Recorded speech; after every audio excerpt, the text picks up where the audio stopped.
अफगानिस्तान के काबुल एयरपोर्ट पर धमाके के पश्चात एक ऐसा समाचार प्राप्त हुआ है जिसने भारत के माथे पर चिंता की लकीरें बढ़ा दी हैं।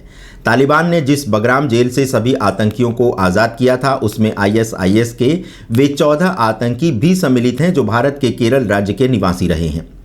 आज़ाद होने के पश्चात ये 14 आतंकी इस्लामिक स्टेट ऑफ खुरासान प्रांत की ओर से काबुल में बड़ा विस्फोट करने का षड्यंत्र रच सकते हैं। इनकी ओर से 26 अगस्त को काबुल में तुर्कमेनिस्तान दूतावास के बाहर एक आईईडी डिवाइस को विस्फोट करने का प्रयास भी किया गया था जिसे नाकाम कर दिया गया और इसमें 2 पाकिस्तानियों के पकड़े जाने की भी अपुष्ट रिपोर्ट है। ऐसा समझा जा रहा है कि 14 केरल वासियों में से एक ने अपने घर से संपर्क किया जबकि शेष 13 अभी भी काबुल में इस्लामिक स्टेट ऑफ खुरासान प्रांत यानी आईएसकेपी आतंकवादी समूह के साथ फरार हैं। 2014 में इस्लामिक स्टेट ऑफ सीरिया और लेवंत के मोसुल पर कब्जा करने के पश्चात मल्लपुरम, कासरगोड और कन्नूर जिले के रहने वाले केरल वासी मध्यपूर्व में जिहादी समूह यानी इस्लामिक स्टेट में सम्मिलित होने के पश्चात भारत से चले गए थे। इसमें कुछ आतंकवादियों के परिवार आईएसकेपी के अंतर्गत बसने के लिए अफगानिस्तान के नंगरहार प्रांत में आ गए हैं। भारत की चिंता ये है कि यदि वे किसी बड़े बम ब्लास्ट को षड्यंत्र के तहत रचते हैं तो इससे भारत की छवि धूमिल हो सकती है। इधर काबुल की स्थिति और बिगड़ती जा रही है।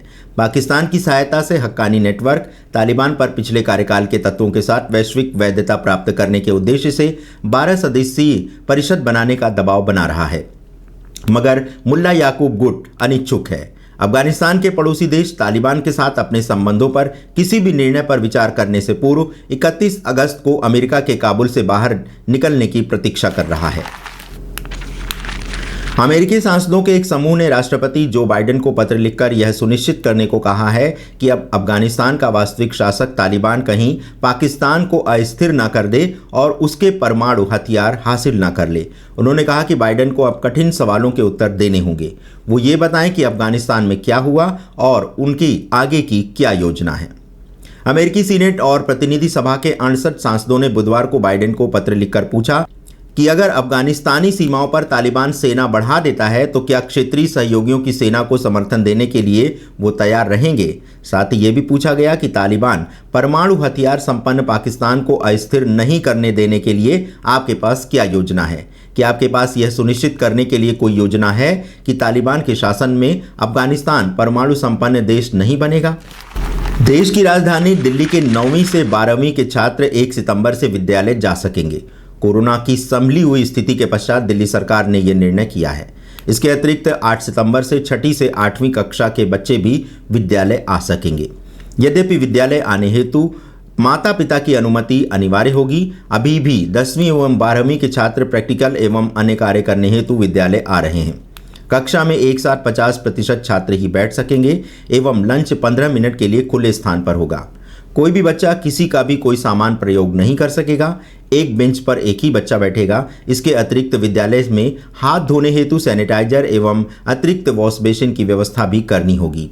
किसी भी छात्र के लिए विद्यालय आना अनिवार्य नहीं होगा। तो दर्शकों, बस इतनी सी बात के आज के समाचारों में बस इतना ही। आशा है आपको हमारा ये प्रयास अच्छा लगा होगा। यदि आपको हमारे चैनल का कंटेंट अच्छा लगता है तो कृपया इसे लाइक, शेयर और सब्सक्राइब करना मत भूलिएगा। कभी कभी ऐसा होता है कि विद्युत आपूर्ति के कारण या नेटवर्क में बाधा के कारण हमारे बुलेटिन प्रसारित नहीं हो पाते हैं। इसके लिए हम आपसे हृदय से क्षमा चाहते हैं। आपने हमारे चैनल को बहुमूल्य समय दिया, इसको देखा और इस पर अपनी प्रतिक्रिया व्यक्त की। इसके लिए आप सभी दर्शकों का हृदय से आभार। नमस्कार।